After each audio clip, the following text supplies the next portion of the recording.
All right. Good morning, everyone, and thank you for coming. This is my attempt at giving you all the information you could possibly need to run with a rental prospect from the beginning all the way to the end. So it's called Rentals A to Z, probably in two parts. So sign up for next week. Next Wednesday as well will be part two. But we'll get through as much as we can today and then finish up next Wednesday. So starting off, we're going to start off with the one of the most used forms here is this exclusive right to represent tenant agreement. We have another video on going through this form extensively, but I'll just hit on some of the highlights of this form and talk about things a little bit in the future as well as we transition here to new policies and procedures here in the future, probably sometime in middle of the summer. So you're going to need an exclusive right to represent your tenant if you're representing them and showing them properties throughout anywhere. This document is really good anywhere in Virginia. You can use this one, or there's one for VAR. But either one is good. So it starts off, of course, it's between the tenant and the broker. That would be Samson Properties. And it's pretty much allowing you to represent a tenant in a rental transaction. So if you need this form, it is on SkySlope. The second part of this form is, paragraph 4 is the termination paragraph. Make sure you fill this in. If you don't fill it in, it automatically expires 90 days from the date it is signed by the client. So fill in your expiration date.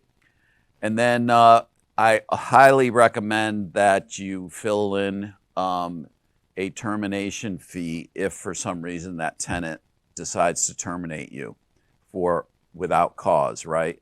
So if you're out showing someone properties, 3 to 10 properties, and then all of a sudden they say, "Hey, I don't need you anymore. I found a FSBO," or whatever they decided, then you would want some sort of termination agreement, especially for gas money.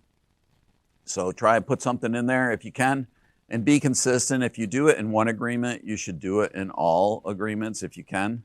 That way, it's kind of universal throughout your brokerage agreements. So if you do put one in there, otherwise if you put nothing or leave it blank or zero, if your client decides to cancel the agreement with you, there's really nothing you can do. You can't say, well, I've been driving you around to 12 properties over the course of the last 3 months and I spent a lot of gas. Can you reimburse me for that? There's no obligation by the client to do that. It does go over the brokerage's duties. Some of the ones that I highlighted here, because this is a question that always comes up. In addition to broker may show the same property to other tenants, represent other tenants on the same or different properties, represent landlord relative to other properties, or provide assistance to a landlord or prospective landlord by performing ministerial acts as that are not inconsistent with brokerage duties, right? So if you have multiple tenant clients, you can show them the same property. They can both put applications in on the same property. I would just say it's probably in your best interest to let each of them know that you have someone also applying that you're representing as well. You can also, if you're out in the FSBO world and you find a property that is not listed in the MLS and they're offering out as FSBO, you can do all the paperwork for the landlord to make sure that it's done properly. If sometimes landlords have the paperwork, but a lot of times they don't, and you can use our forms at NVAR in order to facilitate the lease and get the property moving. Tenants' duties, pretty self-explanatory there. Normally not a lot of questions there. It just says what the tenant's supposed to do. Compensation, 2 parts here. You got the retainer fee. once again, kind of very similar to the termination fee. If you're going to charge a retainer's fee, and a lot of times I see these more on this agreement than any other agreement, someone will charge a retainer fee, and that is a non-refundable fee for them. And that means they get paid for a certain amount of money no matter what. So if you contact me as a tenant and you're interested in me helping you out to find properties, I'll say, yeah, sure.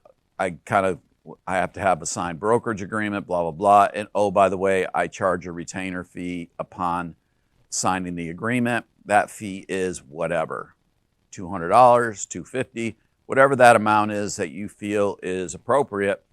And that's a good way to avoid the early termination thing where you may or may not be able to compensate that money, but you get this $250 up front. It's payable to Samson Properties, and you just run it through the company like earnest money deposit, and you get that. And that can help offset your cost of gas or whatever running from point A to point B on numerous occasions.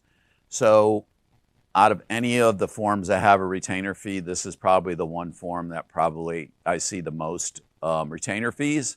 So if you do, so it would be an ample opportunity. And normally a lot of folks will subtract it from the compensation due. So if I'm collecting $250 from you and we're looking at properties and it's a $600 commission, then normally I can reimburse you that $250 if we solidify a deal that way.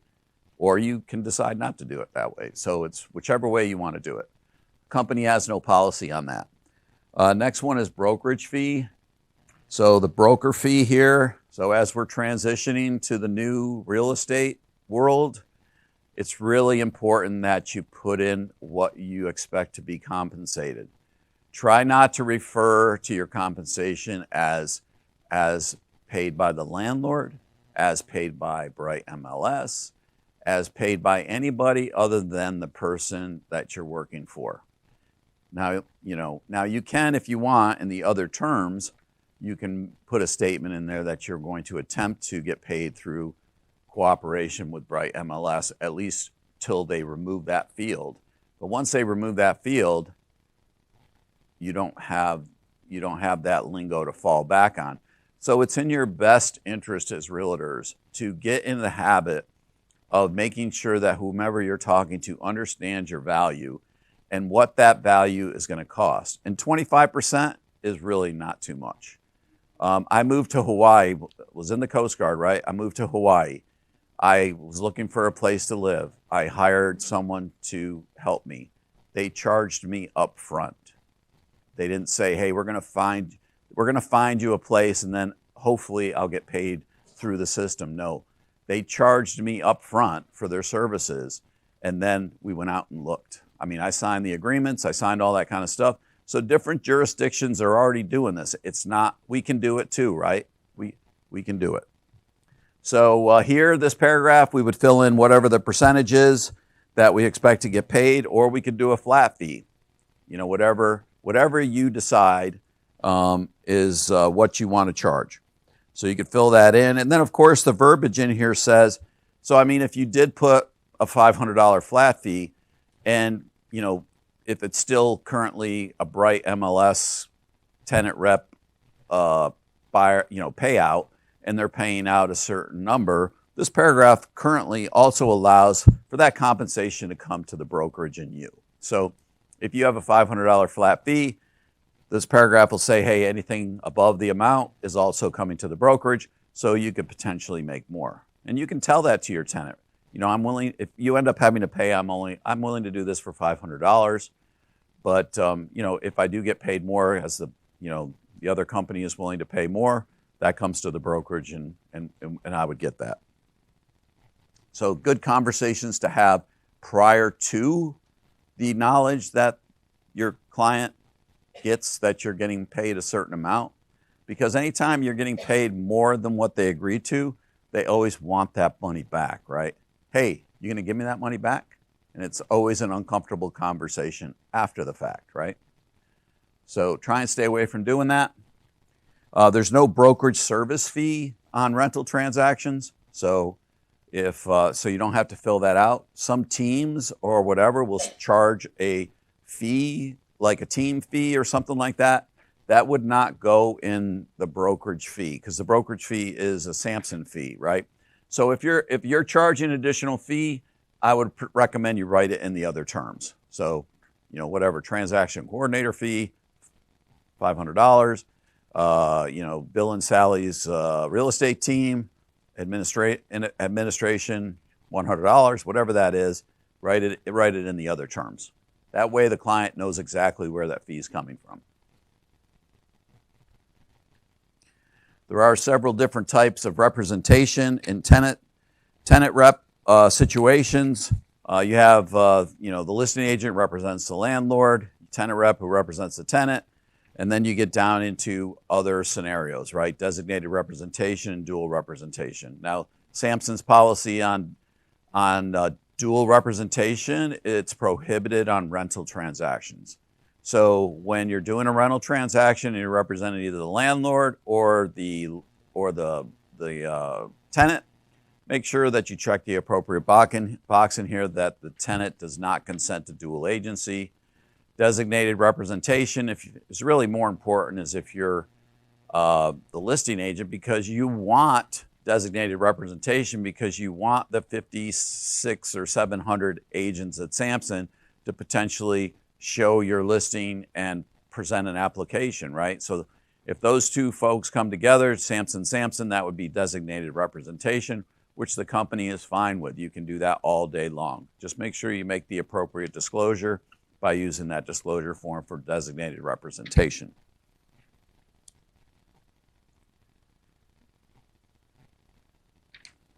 Other stuff in this agreement goes into some of the fair housing stuff. What would constitute tenant default, broker's duty upon termination. So a lot of this stuff is pretty cut and dry. If there ever is a need, it's always good to discuss with any client, and this is in all of our agreements, anything outside the scope of the real estate transaction where an attorney might be required. There's language in here pretty much that says that attorney is not part of this agreement, so they would need to seek that. And then if they did have to seek it and we were in the wrong or they were in the wrong, then potentially they could be on the hook for attorney's fees, right? So it's pretty well stated in there. Make sure that when you're going over that, and we have a tendency now with electronic documents not to go over this stuff with our clients. We just ship it to them for signature electronically. If you're working with someone that's never done this type of a transaction before, it's always in your best interest to communicate through the agreement with them so that they understand the terms, because who reads these things, right? It's a good question, right? Do we read them? We're reading them now, but do we really sit there and read these agreements? Sometimes not, right? So make sure they understand what they're signing. And then, there's definitions in here, and then, of course, a disclaimer that constitute a couple other things. But that's pretty much the tenant rep agreement. Very simple. Any questions on this agreement?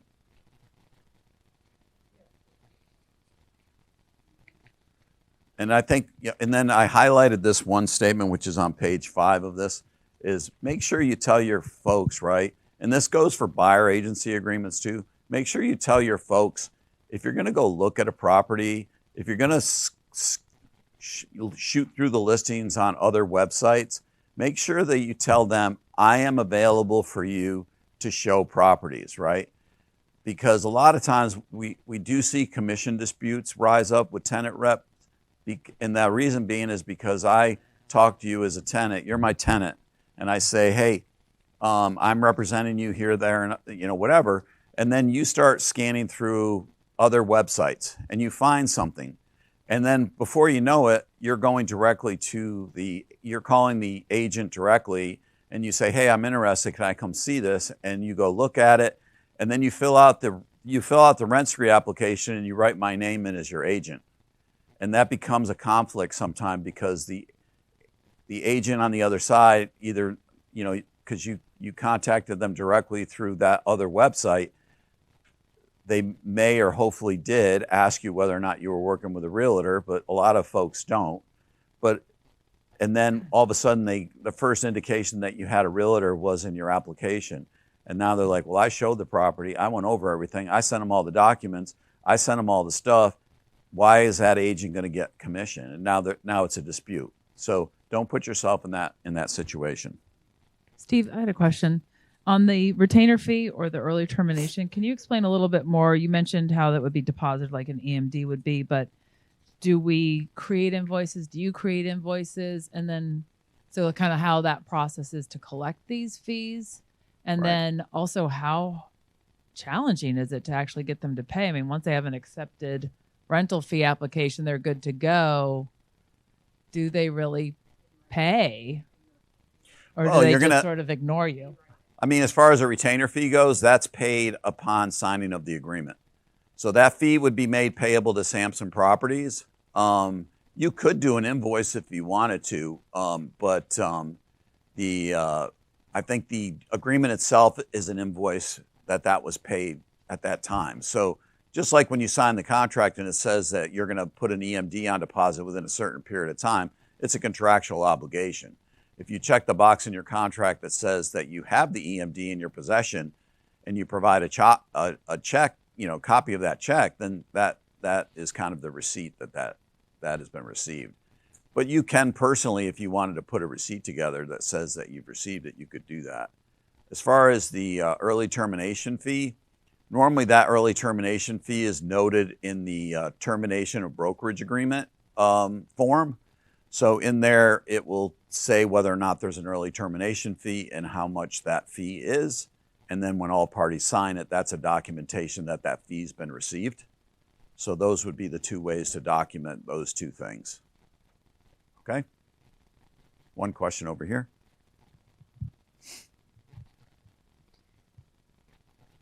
So I might be representing some college students that are renting, that want to rent at George Mason. And Yeah. so, they're not together. They're separate. They're independent, and they probably don't want to be responsible for if one person failed to pay their lease. How do you handle multiple parties? Like, for example, college students that want to live together. Do they sign multiple leases? Is that on the landlord's side, or what have you seen coming through? Sticking to the tenant rep agreement, right? They would all sign one tenant rep agreement. As far as the lease goes, that would really be up to the landlord. But a landlord, normally when they're renting a property, is renting the property to a whole. They're not going to, what you're talking about really is a roommate situation where I've got a lease with you, I got a lease with you, I got a lease with you, I got 5 leases. Most landlords don't want to do that unless they're okay with, say, a roommate type situation. So you may have a difficult time if they all want to be independent like that. But I know having 2 kids that have gone through college, and any lease that we always signed was with their roommates. So they didn't have separate leases. They were all bound by one lease.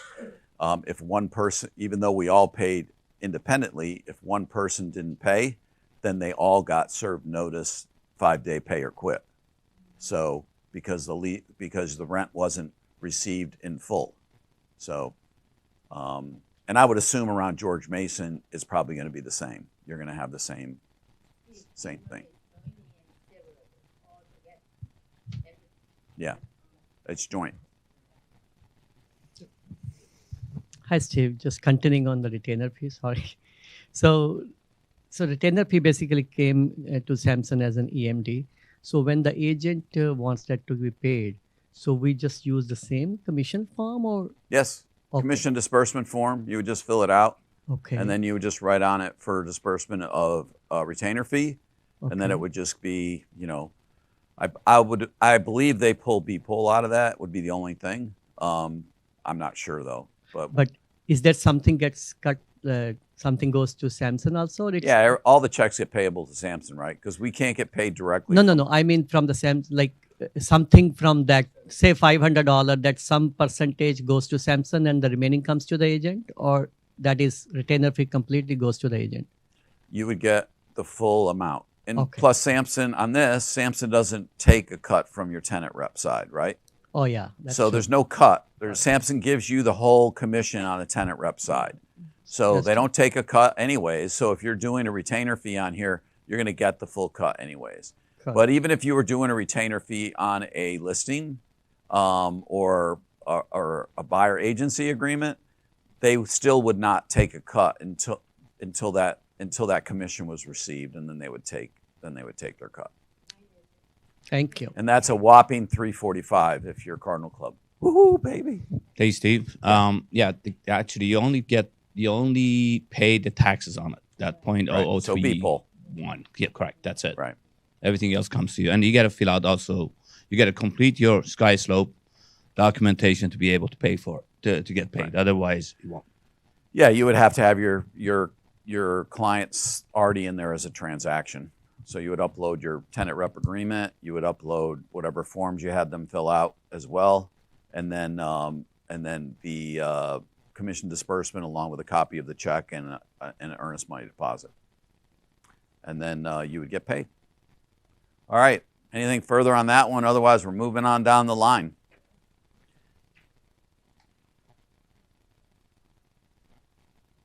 So next one is the exclusive right to lease listing agreement. So here's where we kind of get into now the process of I'm the listing agent. I'm going to start off right off the bat, meet up with my client. I'm going to have them, of course, there's a bunch of other stuff, but I'm going to have them sign this listing agreement. Some of the important things I highlighted in here is, of course, the top part is pretty self-explanatory. Then you get into notices. Make sure you fill in Section 3. We get a lot of agreements that aren't filled in, especially on the landlord side. It's very important to fill in paragraph 3 for the landlord, especially if they don't live at the property. Because we've had a couple incidences in accounting where there was pass-through money at when the money came in and they were passing money on through, and they sent the money to the rental property because there was no address provided for the landlord, so they sent it to the property.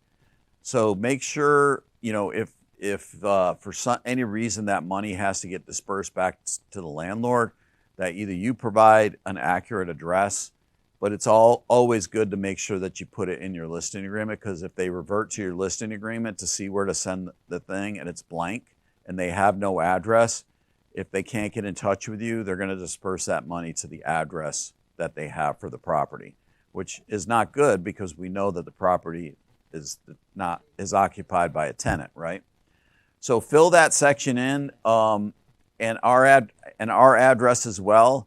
And we're not at Lee Road anymore, so update your profiles in your system in either SkySlope, Dotloop, or DocuSign, whichever profile you're using. We've been out of Lee Road now for a year and a half, and I'm still getting people putting in the Lee Road address. So please update your profile. Most likely it's in your profile. You set that up, X amount of years ago, and every document you generate puts that Lee Road address in there. And if you forget to change it, it's in there and it comes to me and I have to send it back to you and say, hey, we're not on Lee Road anymore. So try and fill that section out as best as possible. Paragraph 4 is the termination agreement section. So of course, once again, and this has it written in there, if you don't put a date in there, it expires 90 days from the 90 days after the agreement date. So I also highlighted upon ratification of this lease for the premises, landlord releases broker from any further responsibility regarding premises and the lease, including but not limited to performance by the tenant, unless landlord has entered into a property management agreement with broker. And the reason why I highlight it is that because we get a ton of questions regarding, hey, Steve, my client is having some problems with their tenant. They're not paying the rent, or they're doing this, or they're doing that. And we're brokers, right? We're not attorneys, right? So our relationship with the client expired upon the execution of the lease, and if you are an agent that goes the extra mile, the move-in of that tenant. So a lot of agents will do the move-in with the landlord as well. So once that happens, we are not client-tenant. We are not client-broker relationship. That relationship is over. So yes, you have a relationship with the client still, but there's no brokerage relationship in place any longer. So it's always difficult for us to give advice to folks that we're not really actually representing. So we can give generic or general advice on what you can or can't do in regards to a tenant that will or won't do certain things, but we try and be as vague as possible as brokers, because it's really when it's between landlords and tenants, it's really landlord-tenant issues, landlord-tenant attorney issues, right? So I've told a couple landlords of mine that are investors and they have several properties, I will do whatever I can to help you out. But if you're gonna have 8 properties, you really need to have an attorney that you have in your back pocket to help you with these things when you have them, right? So if you're gonna be a landlord, there's a lot of queasy moments as a landlord. So somewhere along the line, they put that in there to make sure that everybody understood that once we get to that point in the brokerage relationship, at that point, it's over. It's terminated. You have a question? We have a mic.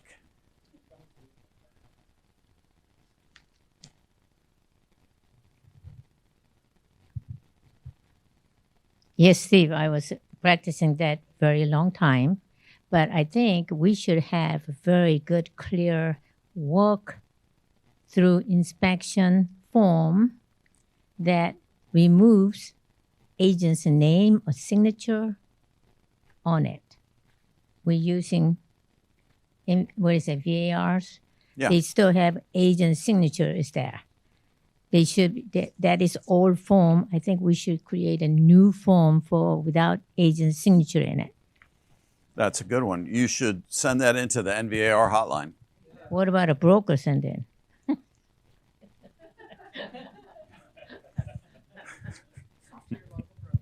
Man, I'll add that to my work list. All right, continuing on in lease terms.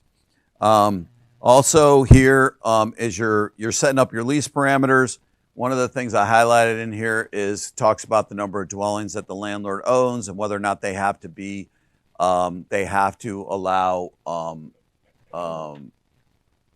jurisdiction as either the VRLTA or housing vouchers. Now this one is housing vouchers, right? So if the landlord owns 4 or more properties, more than 4 properties, then they have to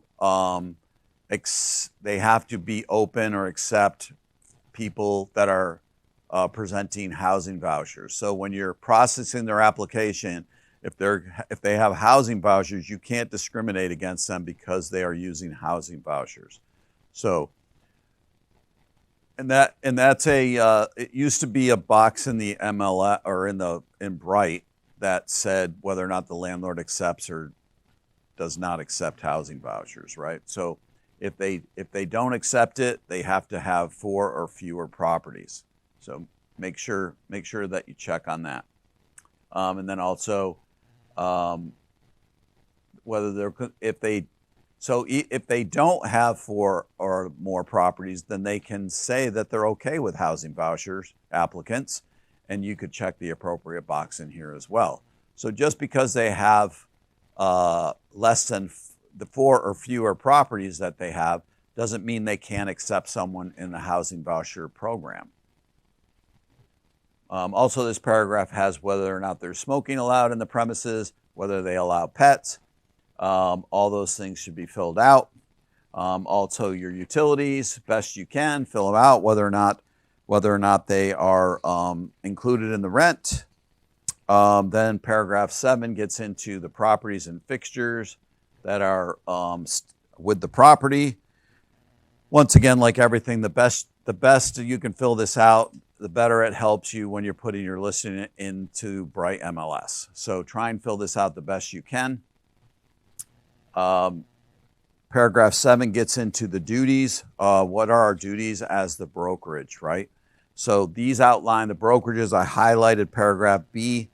Broker will use reasonable efforts and act diligently to seek tenants for the premises at the price and terms stated herein or otherwise acceptable to the landlord, to negotiate on behalf of the landlord, to establish strategies for accomplishing landlord's objectives, to assist in satisfying the landlord's contractual obligations, and to facilitate the consummation of the lease.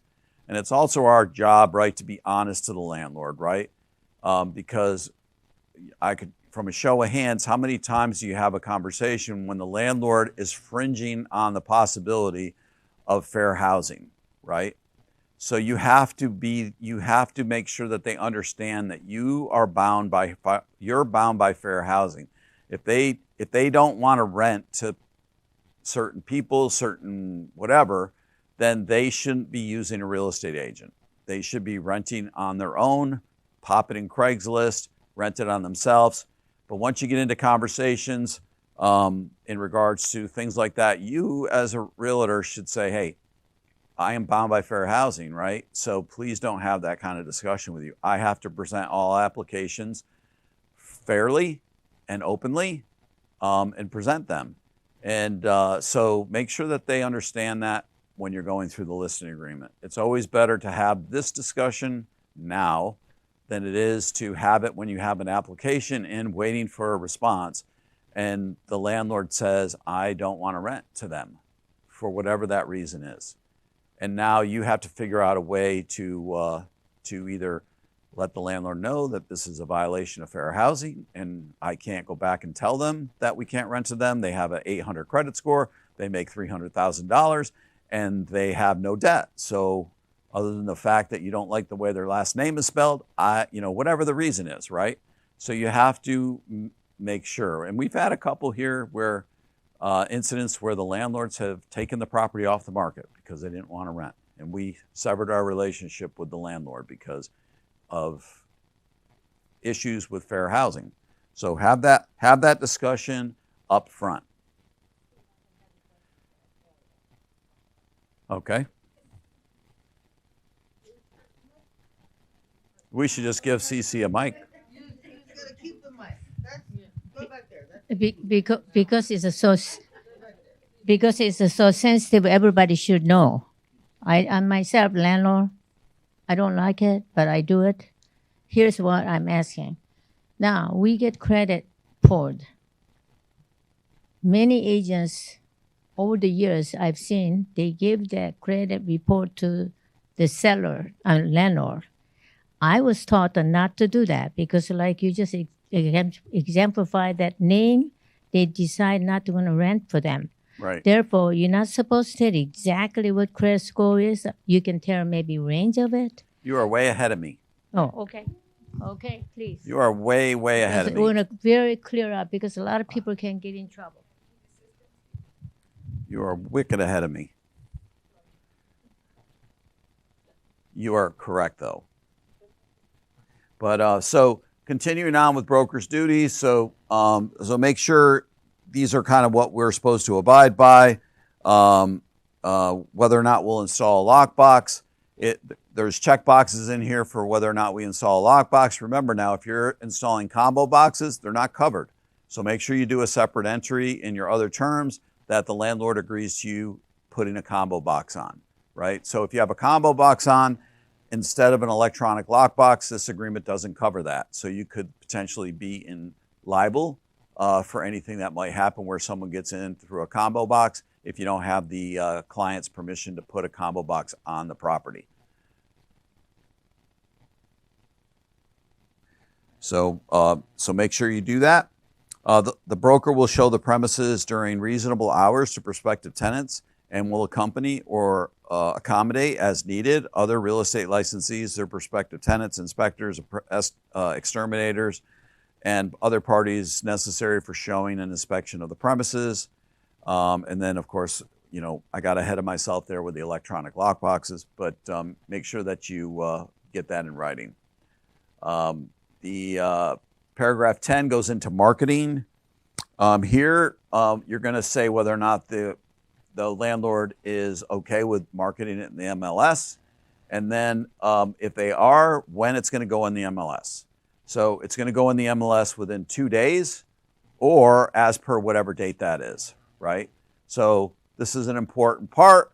If it's not going in the MLS within 2 days, what do we have to do?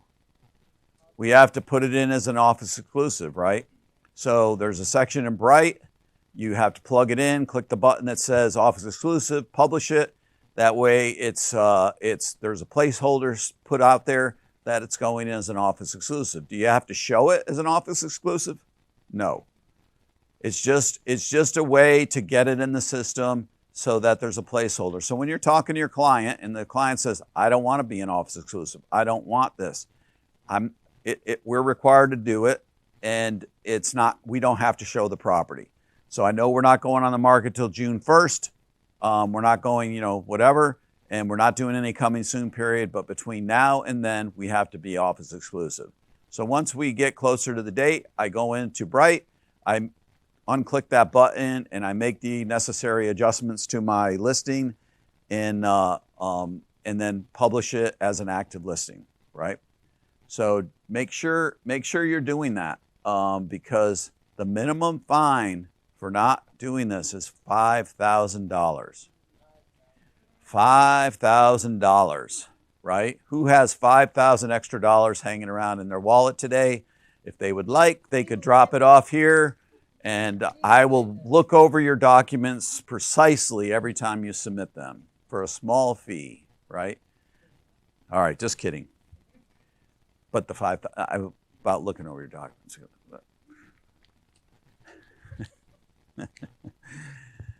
Yes, Steve, I still need some more clarification on this office exclusive listing. So in that case, we fill in the form, and then what else we need to do?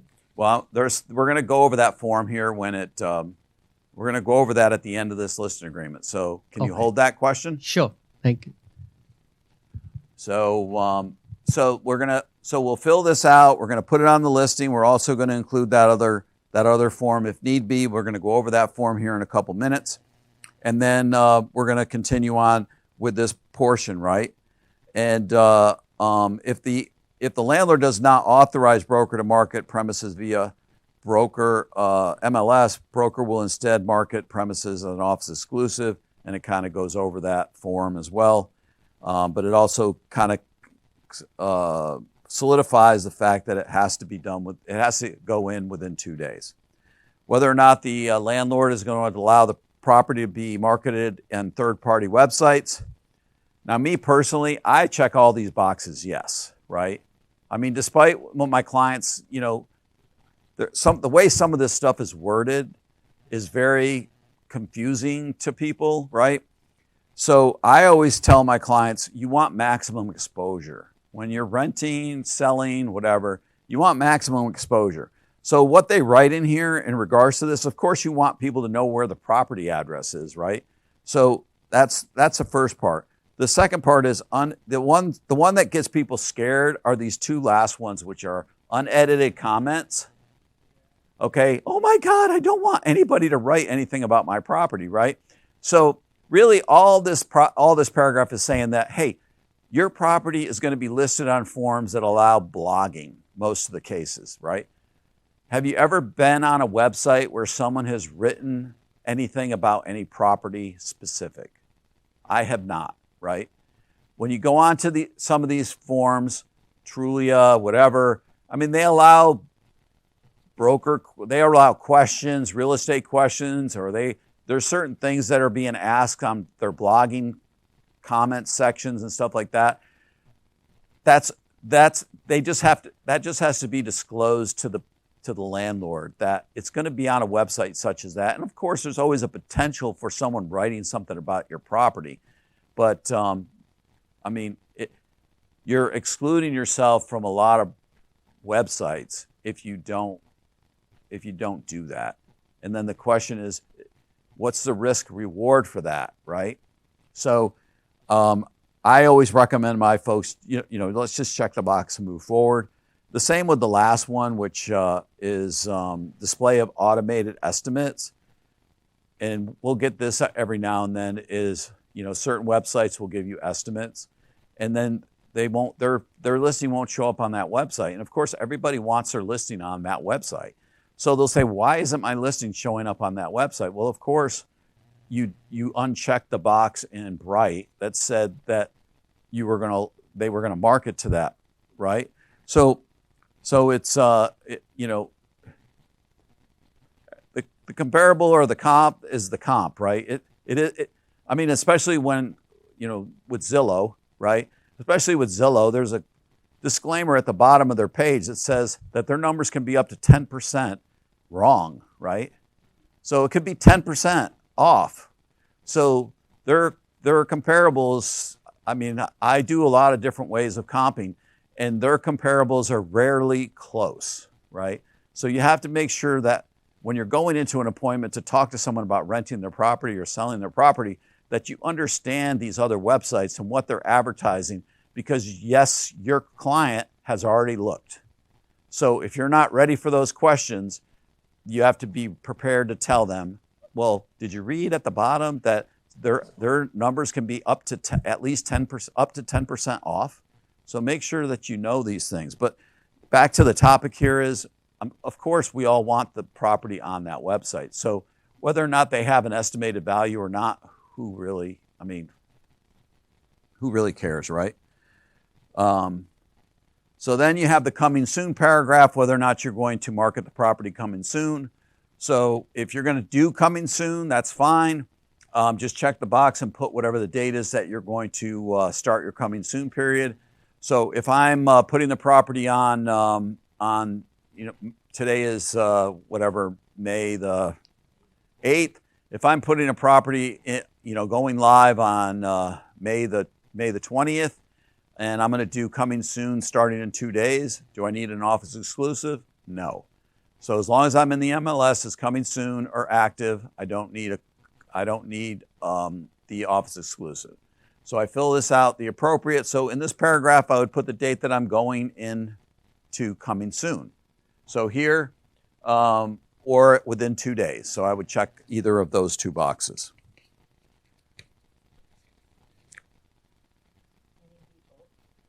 Can it be both? Can you be coming soon and active on the market at the same time?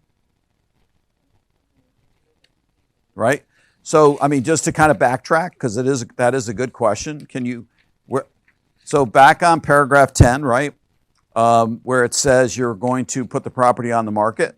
So paragraph 10, 10A1, right? Landlord authorizes broker to market premises and in the MLS.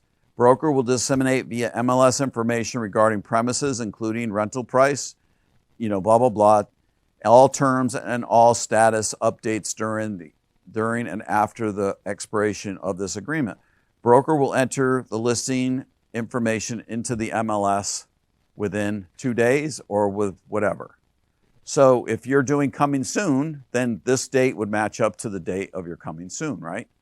So if you're doing coming soon and your coming soon date is May the within 2 days, then it would be no office exclusive. But say you're doing coming soon May 15th, this date would be May 15th, the other date would be May 15th.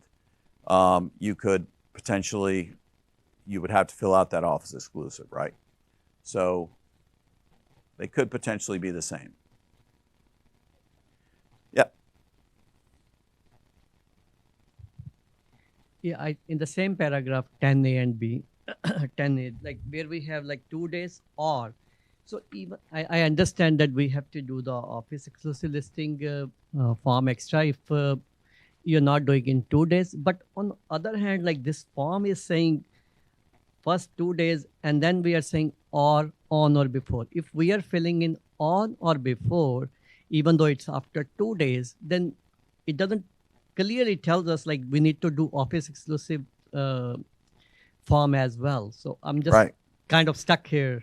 Well, that's because this form was this form is December 2023, right? Uh-huh. And the policy for Bright started in January, end of January 2024. So it doesn't really kind of get into that details, but enough information has gone out now from the company, from Bright, that lets everybody know that if your listing is not either coming soon or active within those 2 days, then it has to go in and publish as an office exclusive. Oh, Okay? that helps. Thank you. So going up to the, continuing on with the types of representation, we've talked about this a little bit in the tenant rep agreement just a little while ago. It is, we're going to allow designated representation, and once again, dual representation is not allowed at Samson. So we're going to check does not consent for the dual representation. So a lot of people get confused on this and they leave both of them blank. You should know what representation is. So make sure that you fill this paragraph out. Paragraph 12 is compensation. Here is where you're going to note what it is you are charging for your listing. And this is most likely, this paragraph is subject to change in the future, but currently this is the way that it's set up. So you're going to fill it out with the top part is the broker compensation. Now we're talking total compensation, right? So how much are we charging to list the landlord's property for rent? Are we doing it under a percentage? Are we doing it under a flat fee? How are we doing that? 99% or 95% are probably doing it via percentages, right? So say my business philosophy is when I'm renting and working for a landlord, I charge 100% of 1 month's rent. So I fill in 100%, and then I continue down the paragraph to the next paragraph that says, okay, if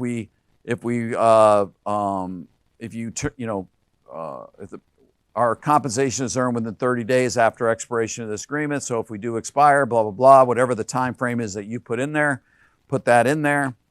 Paragraph B is broker service fee, which once again, we don't charge on rentals. And then tenant agency compensation here as well is how much from the total compensation that we just charged in paragraph 12A are we going to offer out through cooperation with Bright MLS for someone to bring us a acceptable tenant. So yes, currently this is the way that it is. So 25%, whatever you're offering out, the company minimum has been removed, so you can offer out whatever it is you want. I would say whenever you're doing these forms, remember what it's like on the other side, right?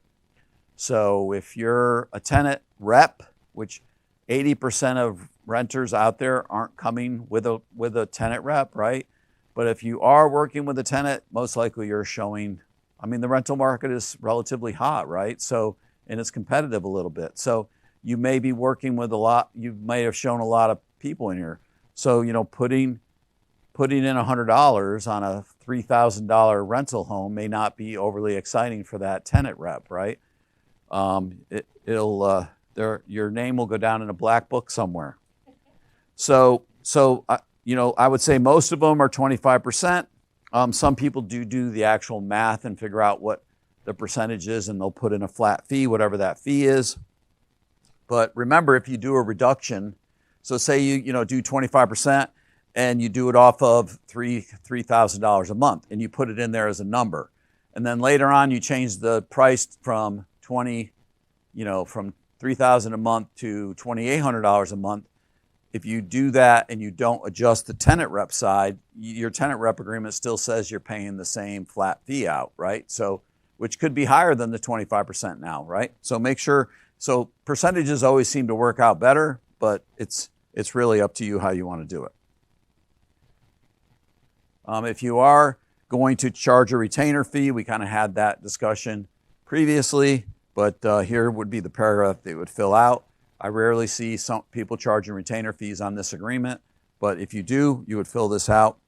Early termination fee, once again, we're big advocates for filling out early termination fee because, right, you do all this work to get this property on the market, you get on the market, you're on the market 7 days, and for some reason, you and the landlord are not seeing eye to eye. The landlord says, I'm done with you, I want to cancel this agreement. Okay, you spent $300 on photos, you spent brochures, you spent on this, you spent on time, on gas, on sign installation, all this kind of stuff. You might have $500 or $700 worth of money invested in this property. And now you were just told that they want to fire you for whatever, and it's probably not for cause. It's probably just because for whatever, right? You looked at them the wrong way. Who knows, right? So it's in your best interest if they tell you that, right? And you say, no, I'm not going to allow it because we have an agreement and I haven't done anything wrong. Well, where is their second call going to be? Here to Samson, right? And the first thing we're going to do is we're going to pull your listing agreement. We're going to look at this paragraph. And if it says 0, our hands are tied, right? If it has a number in here, you can always negotiate it. You could put $1 million in here, right? And then when they call here and we say, well, it says in here you got to pay $1 million in order to get out of this agreement, you can always negotiate that and say, well, I'm willing to let you out for $500,000, okay? So you can always negotiate that, and then you do a termination agreement and everybody agrees and signs off on it. And at that time, the listing is terminated. But if you have nothing in there and it's 0, our hands are tied in regards to trying to help you as brokers, okay? So try and fill that in the best you can.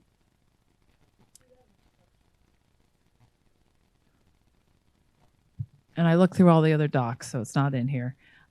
If Samson doesn't allow the dual, if we are representing the landlord and we just take an application without an agent, do we have to give them like an unrepresented doc, just like we would on a sales contract? Yes. Okay. So if the tenant comes forward without an agent, they would be disclosed. They would be unrepresented parties.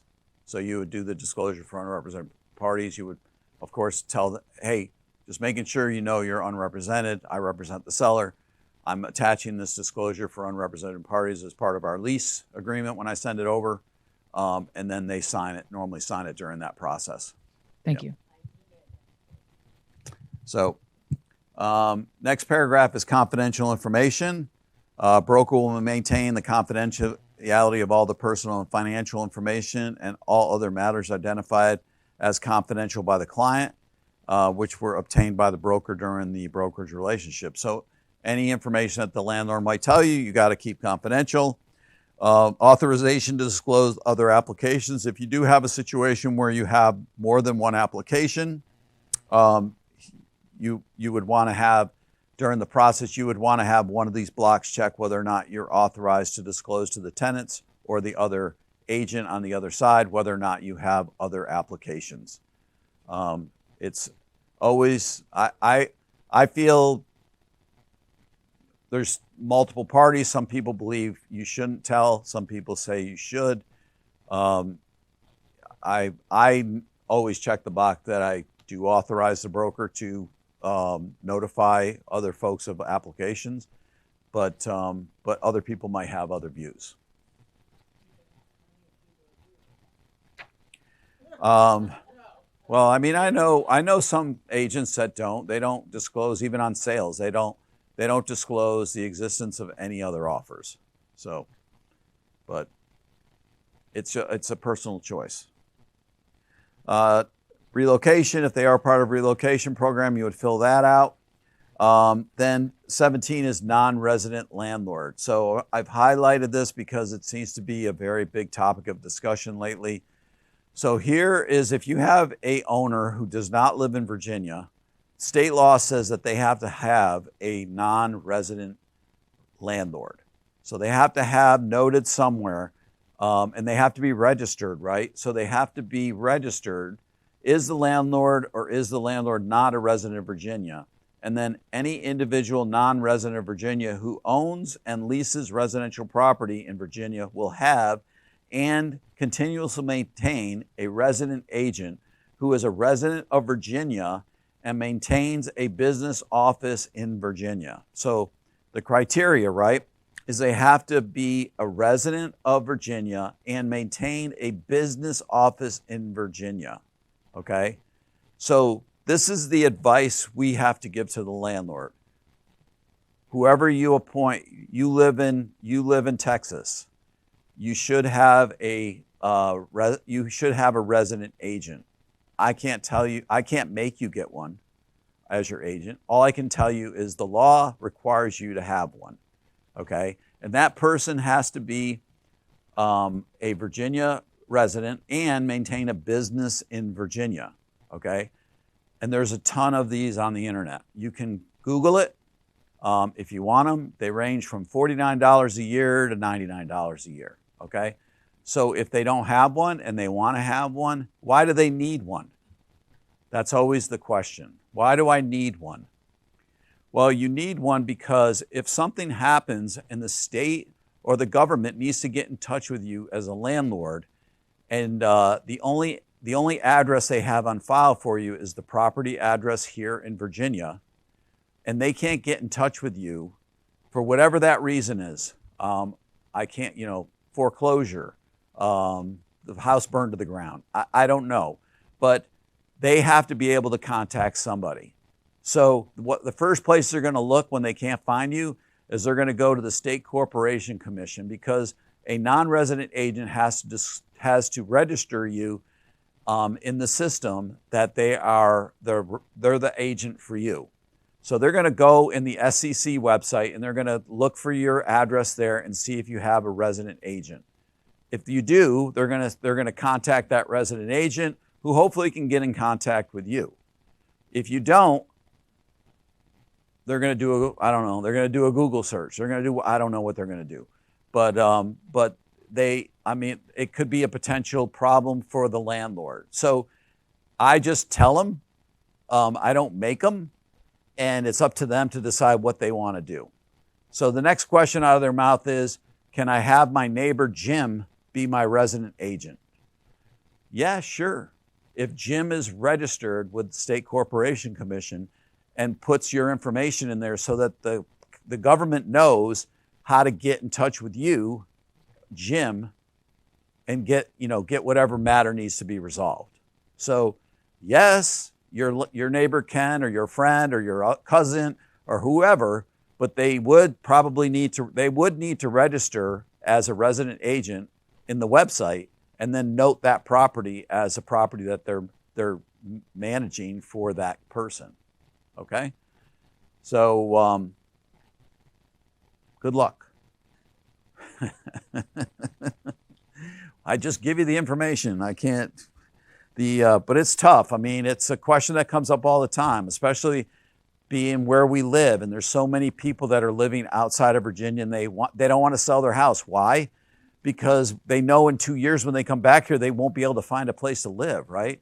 So they're transferring their State Department, their government, or whatever, and they're moving here, there, and everywhere. And but I try and explain it to the folks that I'm working with. It's in your best interest to do so. Whether or not you choose to do so is up to you. Okay? I beat that to a dead horse. Bloody pulp. Okay, condominium property associations. So if the property is part of a condominium or a property association, you're going to fill out the appropriate paragraph in here. You don't have to order a resale package, right? The documents that the landlord may already have are adequate. Or you can contact the community association and they can send you a copy of their bylaws and architectural review guidelines for free, right? So don't waste $350 of your client's money ordering a resale package, because it's not required to fulfill the section of the lease that requires the new tenant to be able to have access to those documents. So, but check the appropriate boxes. Make sure that you understand the charges that the landlord may inflict on the tenant in regards to any facilities that may be offered through the association and what those are. Yeah. Hold on a second. It's a side note. It's the same what you're talking about. It's just on the sale side. I have an HOA that was ordered 5 months ago, and I relist the property, and the buyer is looking for the updated package, and That's a $50 charge for going off topic. I already actually paid it out of my pocket, $422. So All right. But yeah, it that doesn't come into play on the lease side. The documents can be 100 years old. With it doesn't matter. Most of the time when I'm doing them, I will just point them to a lot of communities have these documents for public view. So you can just point them to the website and then they can review it on the website. Have been associations where I haven't been able to get them, and I'll just contact during, when I'm prepping to get the property ready for the market, I'll just contact the community and say, hey, my landlord can't seem to find his docs. Do you have a PDF of the bylaws and the architectural guidelines so that I can provide to the tenant for this particular property once we accept one? And normally within a day or two, I get them PDF to me. So, but as far as update packages, yeah, 5 months old, you could probably find someone on the sales side. You're going to find that they're going to want updated packages, right? Lead-based paint disclosure. If it was built prior to 1978, you're going to have to provide that. Current liens, very important here to make sure that you understand the financial stability of the property, whether or not the landlord's paid. Who wants to move a tenant in to find out shortly after they move in that the property is being foreclosed upon? Oh, no, not me, right? Okay, and it's happened. So make sure you ask these questions, right? So, I mean, all you can do is ask. You can't verify this stuff, but make sure you ask it, okay? You have question for what? Lead-based paint.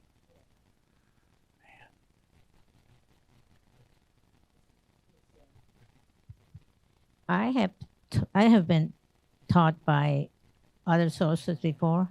If they give you a guideline of 1978, but my understanding is many years after the 1978, lead-based paint was still available to use.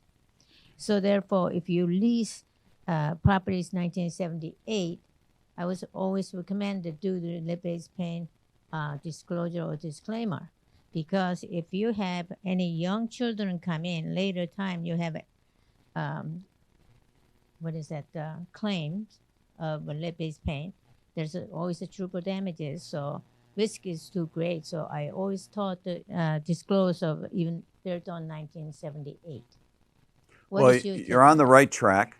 However, lead-based paint products and paint actually ceased in 1972. Okay. So they came up with 1978 as a date, as a buffer zone. So anything built prior to 1978 should have the lead-based paint disclosure. After 1978 or later, it's not required. So, but lead-based paint products, for the most part, were out of paints in 1972. So.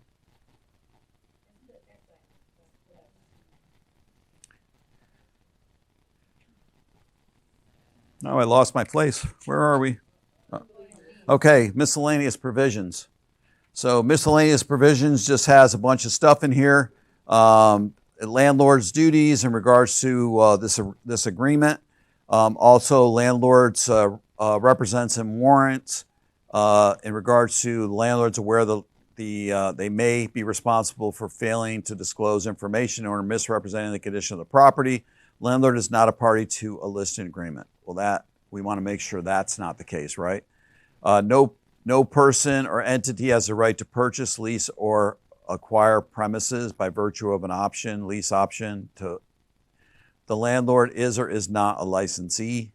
Whether or not the landlord knows of the existence of any underground storage tanks, whether or not it's currently tenant occupied, and then whether or not there's any audio or video recording on the property, right? Because you're required to disclose that if there are. So in most rental properties, there may not be, but make sure that you find out if they are. I always like to know whether or not the tenant's occupied up front, because those are the worst rental transactions to have, to try and work with the tenant to get the property rented while they're still in the property. And 50 to 80% are non-cooperative sometimes, so it's very difficult. And that's one of the questions that we get all the time, Steve, is I have a rental, I've got it on the market, and the tenants are refusing to allow showings. They always have an excuse. We've had it on the market a week now, and we've only had one showing, and they've denied like 8. Okay, what can I do? Take it off the market and put it back on after they move? No, that's. I mean, once again, we've been thrusted into a situation with a landlord-tenant issue where we are being pushed to resolve the issue, right?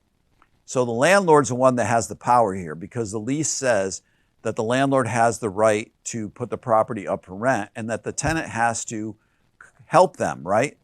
However, it's very absent on what those terms are in regards to make the property available for showing. So if you have a very difficult tenant, you have to work with that tenant. The landlord has to say to the tenant, and this is Steve Lefave's version, hey tenant, we've had a great relationship here over the years and all this kind of stuff. I hate to see this get ruined as we go towards the end. I've noticed over the past week you've only allowed one showing. Is there a way that we can work this out so that we can get people in to show the property? Because I'd like to have the property rented somewhere after you move out so that I can mitigate my losses in regards to rent. The tenant says, well, I got a baby, I got this, I got that, I got whatever. Can we come up with a way to make this work? If we can't, I'm going to take your security deposit. How does that work? Very good, right? Because the tenant is not complying with the lease to make the property available. So as a landlord, I'm going to take your security deposit in lieu of damages for not being able to get the property rented. So those are the landlord has to, you can't do that for the landlord, right? You're not in charge of the security deposit, but the landlord can. So, I mean, we all have crises in our lives, right? But, we have to be able to, make sure if we know that it's tenant occupied, that the landlord knows that they have to deal with the tenant. Hey, I'm willing to put the lockbox on. I'm willing to figure out a way to make showings and all this kind of stuff. But if I have a difficult time, you're going to have to step in and help me out here. Okay? I'm not your property manager. Yes, Miss Laura. How do you do that? So you said that you would just take the security deposit away, right? There you go. Well, what happens if they trash the unit too, and you need the security deposit to mitigate the actual damages? Did I tell you I was half Italian? To mitigate the actual damages that they actually did, rather than the security deposit for the unreliance or cooperation to let people in to see the property. Well, that's why they make courts. Oh, but yeah, I mean, that's why they make courts. Okay, lawyer up is your answer. Right? Well, small claims court, right? I mean, I have the grace of having been a property manager for 15 years, right? So, and effectiveness in a demand letter to a tenant who has moved out, and the damages were more than security deposit. Okay, never had to go to court. Just wrote a letter up. Here's what the damages were. Here's how much here's all the deductions. Here's how much you owe us. I've had to do that twice. Mm-hmm. Both times we got a check for that amount. Okay, landlord never had to go to court to get the money. But we never threatened lawsuits, nothing like that. All we said in the letter to them was, here's the damages. Here's how much we spent to fix it. We deducted your security deposit. Here's how much you owe us. Please send a check to Samson Properties within 30 days to avoid further, I forget how it was worded. Mm-hmm. Yep. So, and we've always gotten paid, right? But the landlord is in a situation, and we're kind of getting a little bit off topic, but the landlord's in a situation where, okay, Do they want to get the property rented while the tenant's in there, or do they want to say, hey, scrap this, let's get them out of there, and then we'll put it up for rent? You could do that as well. Now the other question is about, because there's no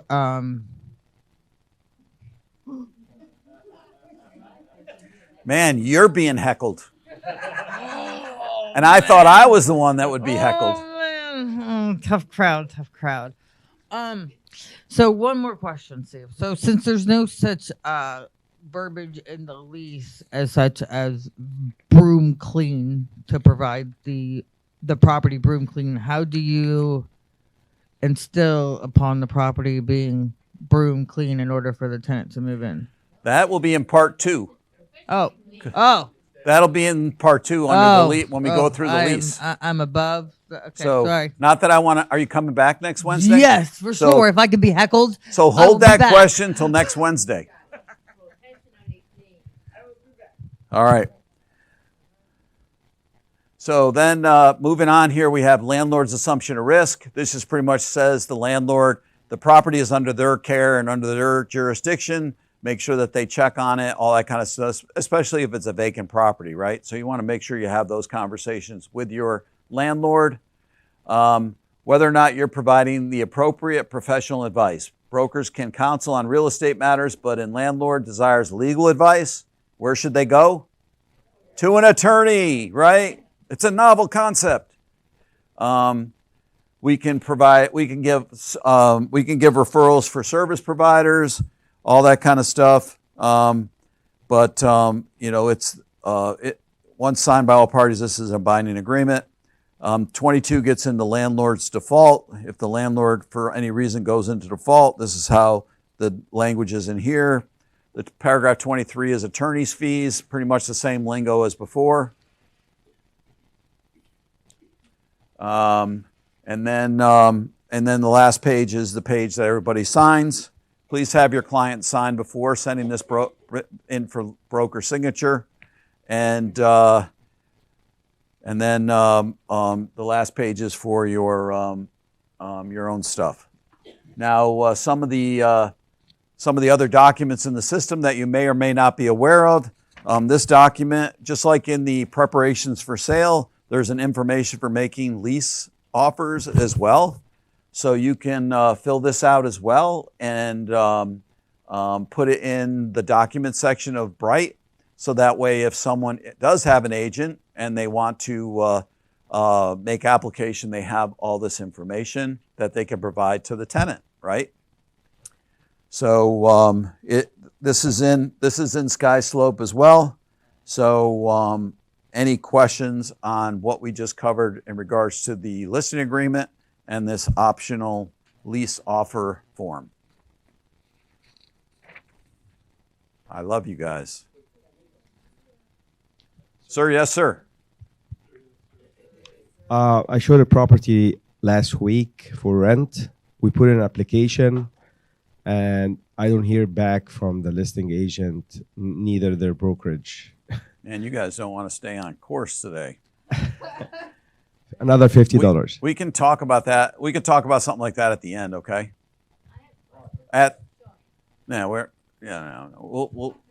We'll talk about that stuff at the end if you have general questions.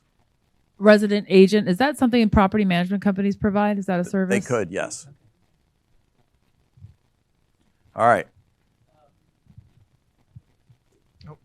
Only if it's about the listing agreement Correct. or It that is. optional form that I just covered. Yeah, it's just on the number 3 part, the notices where the landlord address is there. Suppose there are 3 partners and they don't have a company and like they live at different places. So we can take anyone's address and put in there as a I landlord. mean, if you had say you had 3 people that owned a property and one of them was a Virginia and the other 2 were out of the state, I would use the one that's in the Virginia. That Okay. alleviates you from having to appoint a non-resident agent. Gotcha. Okay. So, That's good. Thank you. and also give them advice to seek counseling in regards to how to package that so that they're under protected. All right, now the form that everybody wants to talk about. This is the elusive and once not very popular exclusive, office exclusive form, right? So here is the form. If you are not going to have the property on the market and you're going to sign an agreement today and it's not going to be on the market within those 2 days, this is the form that you need. It's in SkySlope.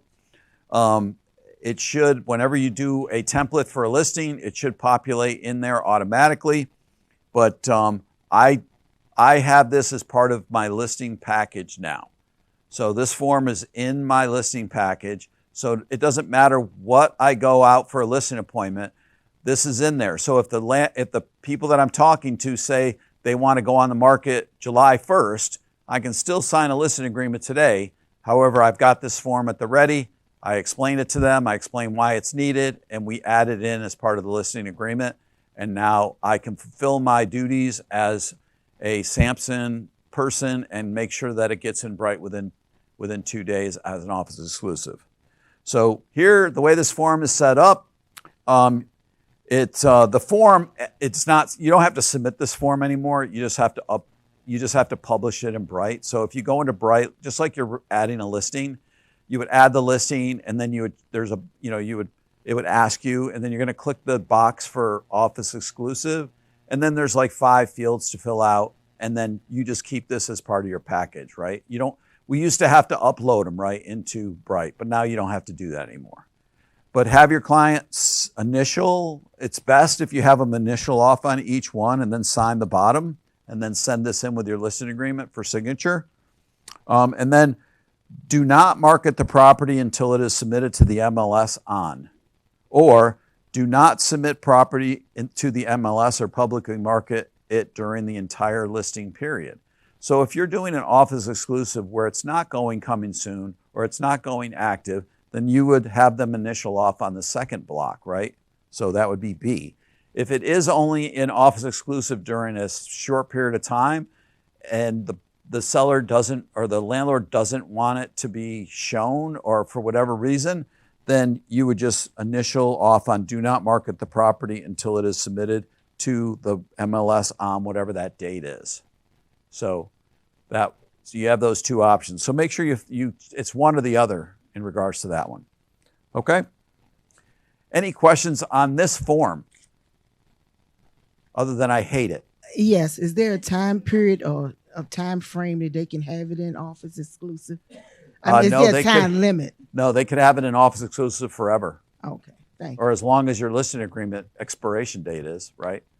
So if your listing expiration date is 90 days, it could be in there the whole 90 days, yes. So,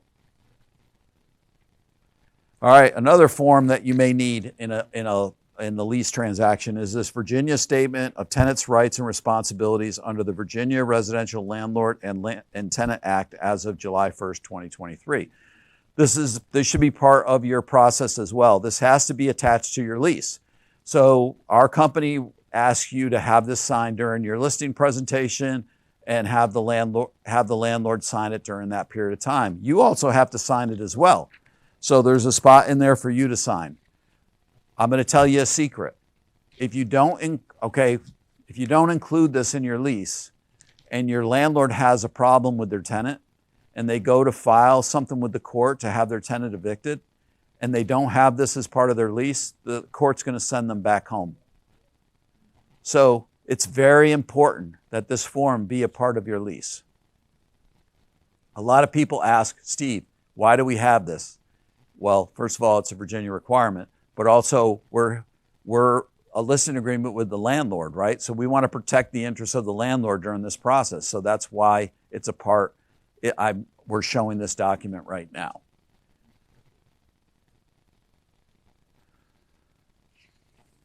Another one is the lead-based paint. So if the property was built prior to 1978, you would want to have this as part of your package as well with your listing, and you would have asked the following questions, right?